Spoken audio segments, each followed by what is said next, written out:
What's up, y'all? This is Chad here from the Crypto Lounge again. Ready to do episode 2 of the new channel. Again, guys, I wanted to talk to you about over kind of like the pillars of crypto gaming and what that means for everyone, and things that devs need to consider and things that players need to consider overall. I would consider the 4 pillars, as you can see here in this Word document, to be governance tokens, currency token, fiat currency, and NFTs. Now, in terms of governance token, this can be used for voting rights. If your crypto game or crypto company would like to have the players be able to vote, this allows for typically a voting right. This also can be utilized in terms of a rewards program, typically through staking. And there's really 2 different ways of actually doing this through staking. There can be rewards for a certain amount of staking, and obviously the amount can be decided by either the game company themselves or the voters themselves to decide what those levels were going to be. The other way is actually one that I find very interesting and probably something that games should experiment with, which is actually the length of time in terms of staking. Typically, any video game usually has anniversary rewards. This game's been out a year, we're going to do a big anniversary for a 1 year or 6 month or 1.5 years, 2 years, whatever it is. And then usually they give out a lot of free items or benefits, during that small window period, whether it's a week, a day, or whatever, or maybe it's a special package that, people can buy and sell. That's all really, really nice. You can do the same thing just through governance tokens and, having a person being staked in there for so long. Now, why is that unique and very, very interesting? You don't really need to. The reason why is because staking is good for whales. Obviously, because a whale can come in, buy a whole bunch, and stake. Typically, that's good for really big whales, or say if you're playing a certain game, or even say NFT collectors. They can come in with a whole bunch of money, stake it, and reap benefits inside of the ecosystem. The staking through length of time is really, really nice for people that do not have a lot of money, but have supported the game since OG, or when the game initially takes off. So, in essence, that gives you an easy way, or someone very easy to say, okay, at 1 year you get these benefits. At 2 years you get these benefits. At 3 years you get these benefits, and you can kind of crossbreed that, and also in terms of the amount staked also. So, for instance, a whale can come in and stake, but he's going to only get the amount side of staking in terms of the reward programs. If he wants to get all of it, or even a special bonus, you can have, he's going to get the best return, or the best amount of rewards, essentially, for, staking for 2 to 3 years, type scenario. So it's a very interesting dynamic that I think a lot of game developing companies, especially if they're thinking about cryptocurrency, or using blockchain technology, should really, really consider and kind of just play around with it. It doesn't have to be inside their game. Play around with it as an idea, float around. Look at other games that are already doing this. I know of a few. It's very, very interesting.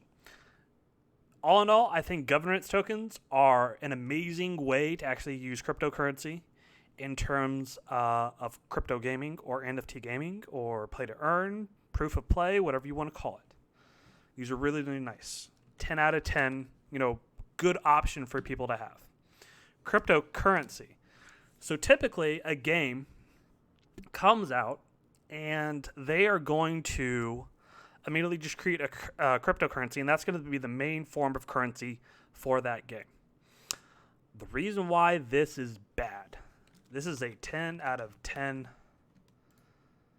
Um,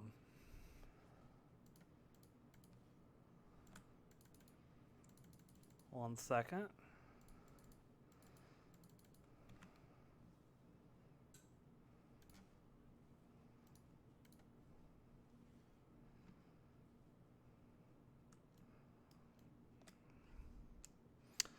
This is a 10 out of 10 bad idea to actually have for things.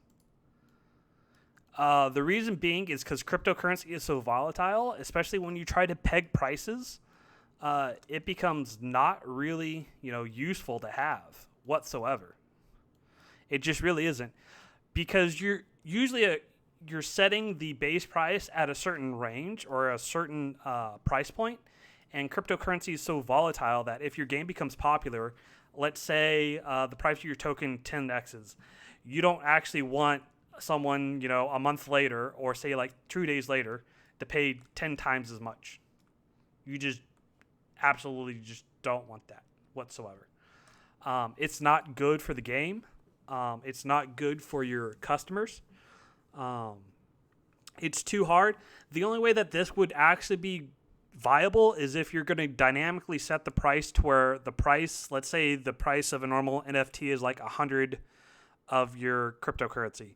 Well, what if the price doubles? Well, then dynamically, in my mind, it should half the price the next day or at that, timestamp. There's ways that whales could manipulate this market. It seems so troublesome that I don't think a typical cryptocurrency is a good idea in terms of a game. I don't like having this option in terms of having an actual in-game currency in order to process transactions on a daily basis. It's just not worth it. I rather would have no cryptocurrency involved in the game, just everything be an NFT, and you have just fiat currency. Cryptocurrency does not actually solve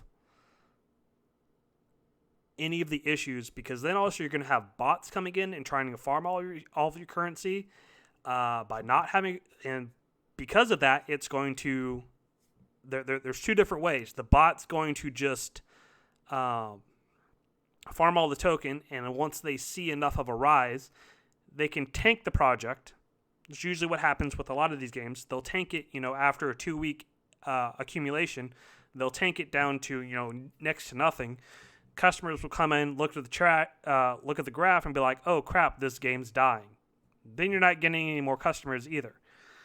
I don't think the typical cryptocurrency token, the way it's been implemented, is correct or very healthy for this game, especially when we're trying to push this play to earn or actually owning all of the assets within inside the game. It's not really viable.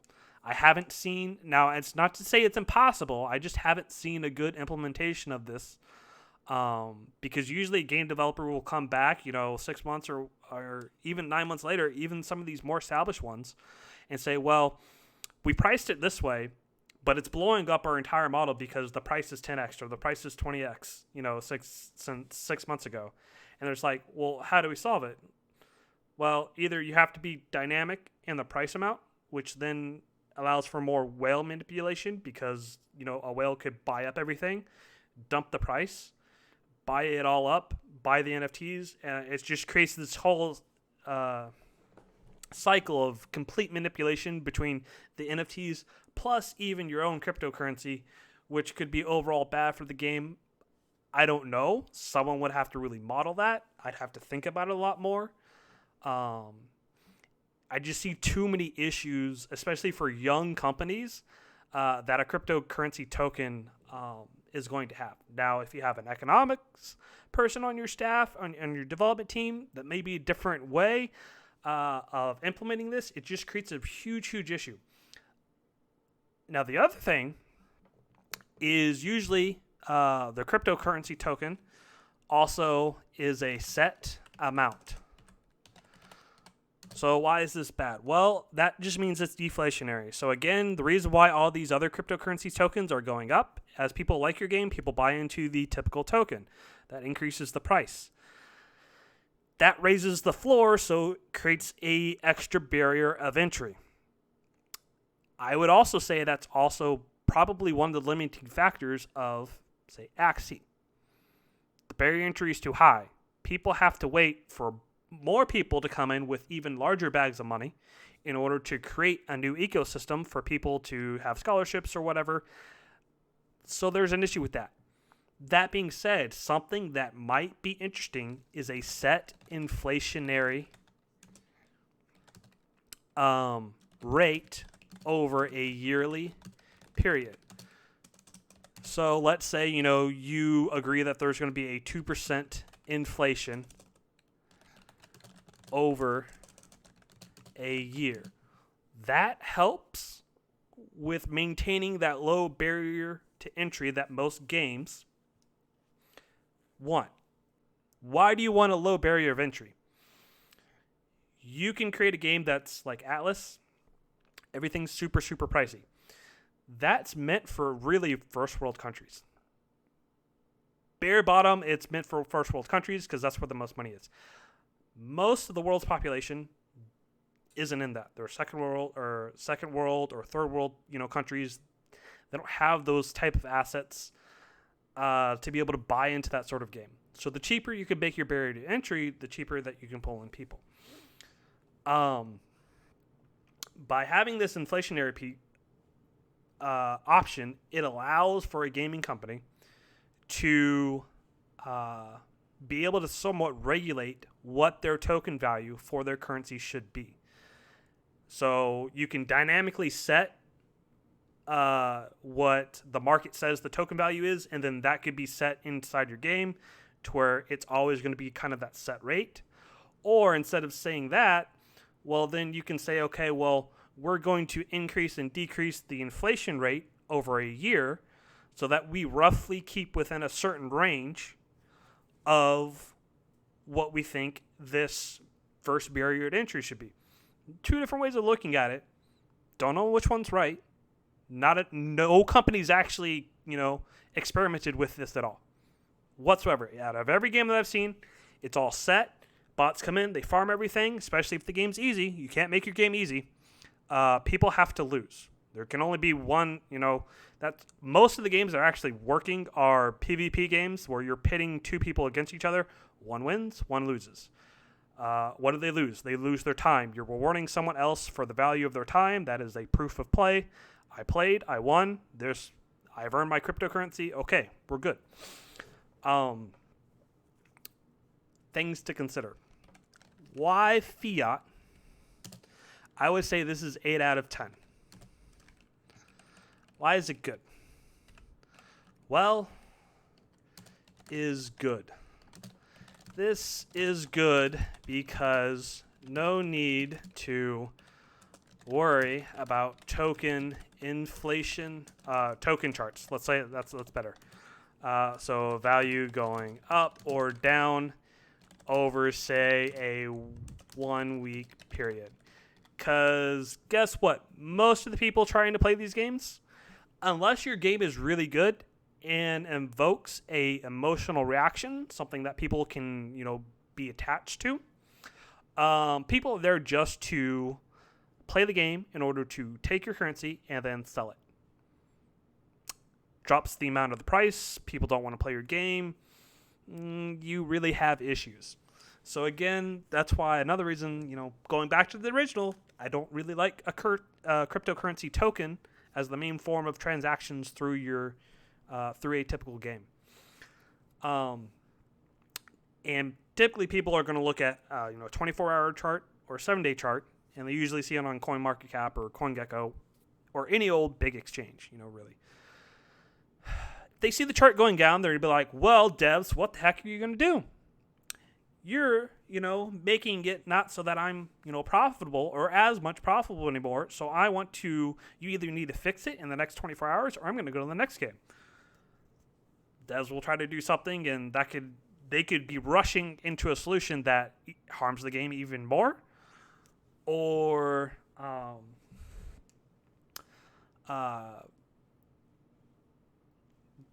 fixes it, patches it up, but then it creates a more catastrophic, collapse in the future. By having fiat being the main form of transacting it allows really to not have those issues. And people are going to be like, well, how do we make money then?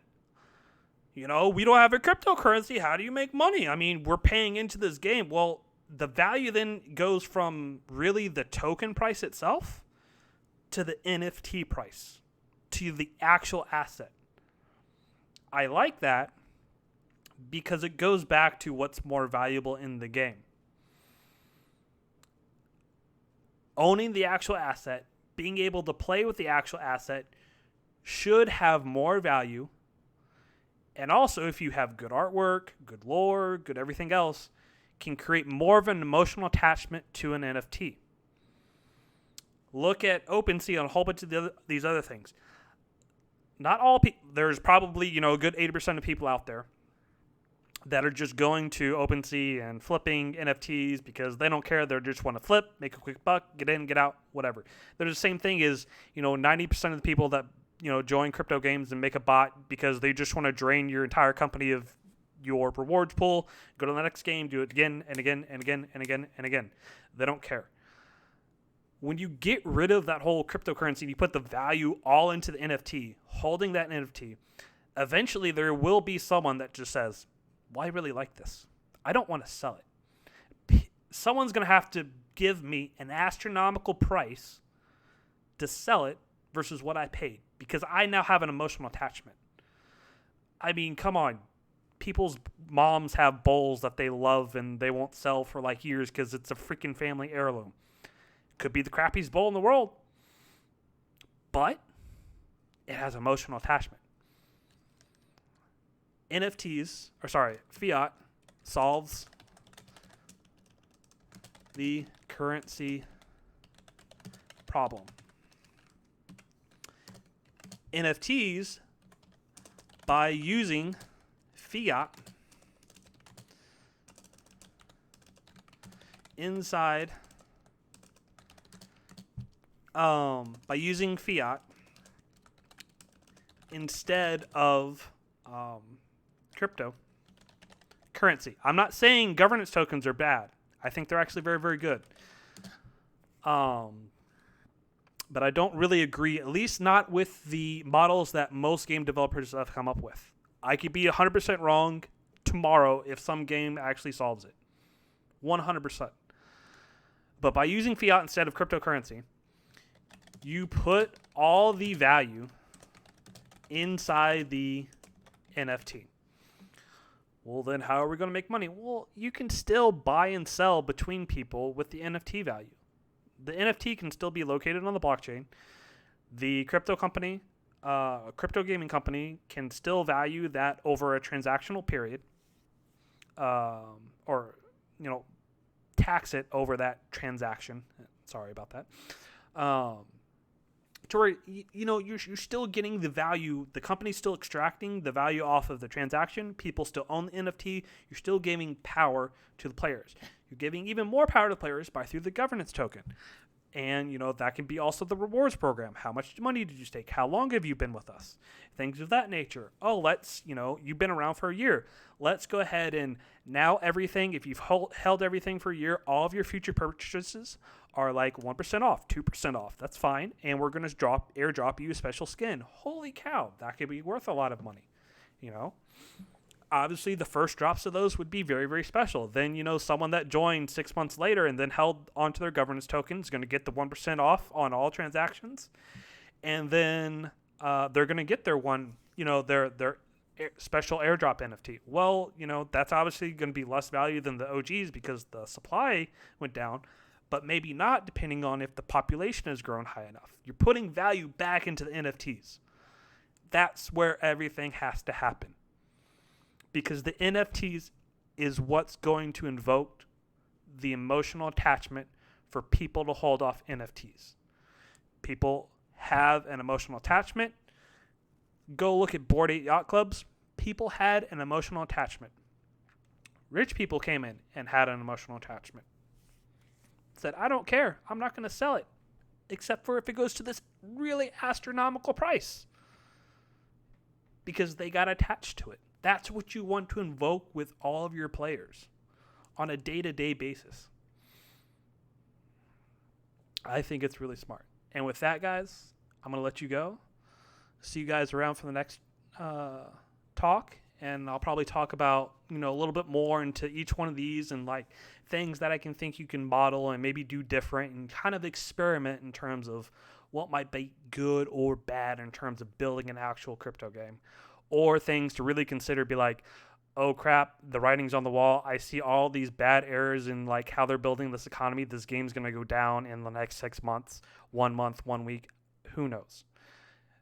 I'm here to educate you, and I'm here to even educate myself as I'm learning all this day by day. See you guys later.